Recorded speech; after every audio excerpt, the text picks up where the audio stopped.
മിശിഹായ്ക്ക് സ്തുതിയായിരിക്കട്ടെ. Praise be to Jesus. Hallelujah. വിശുദ്ധ മത്തായി എഴുതിയ സുവിശേഷം അധ്യായം 5 13 തിരുവചനം. നിങ്ങൾ ഭൂമിയുടെ ഉപ്പാകുന്നു. ഉപ്പ് ഉറകട്ട് പോയാൽ എങ്ങനെ വീണ്ടും ഉറകൂട്ടും? പ്രിയപ്പെട്ടവരെ, ഞാൻ ലോകത്തിന്റെ പ്രകാശമാകുന്നു.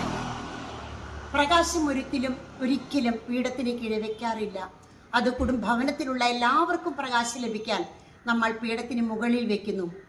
നിങ്ങളുടെ സൽപ്രവർത്തികൾ കണ്ട് സ്വർഗസ്ഥനായ പിതാവിനെ മഹത്വപ്പെടുത്തേണ്ടതിന് നമുക്ക് സുഹൃതങ്ങൾ ചെയ്യാം, ദാനധർമ്മം ചെയ്യാം, പാപപരിഹാരം ചെയ്യാം, പ്രായശ്ചിത്തം ചെയ്യാം.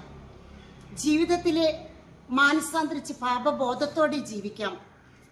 നമുക്ക് ഇപ്പോൾ സിസ്റ്ററിന്റെ കയ്യിലിരിക്കുന്നത് ഉപ്പാണ്. ഉപ്പ്, ഇത് വെഞ്ചിരിച്ച ഉപ്പാണ്. നിങ്ങൾ ഭൂമിയുടെ ഉപ്പാകുന്നു. ഉപ്പ് ഉറകെട്ട് പോയാൽ എങ്ങനെ വീണ്ടും ഉറകൂട്ടും? അത് ചവിട്ടി പുറത്തേക്ക് എറിയാനല്ലാതെ, ചവിട്ടാൻ ഏൽക്കാതെ ഒന്നും സാധ്യമല്ല. അതുകൊണ്ട് രുചി എപ്പോഴും ഉപ്പിനെ ആശ്രയിച്ചിരിക്കുന്നു. നമ്മൾ എവിടെയുണ്ടോ അവിടെയെല്ലാം ഭൂമിയുടെ ഉപ്പാകാം, ലോകത്തിന്റെ പ്രകാശമാകാം. ആമേൻ.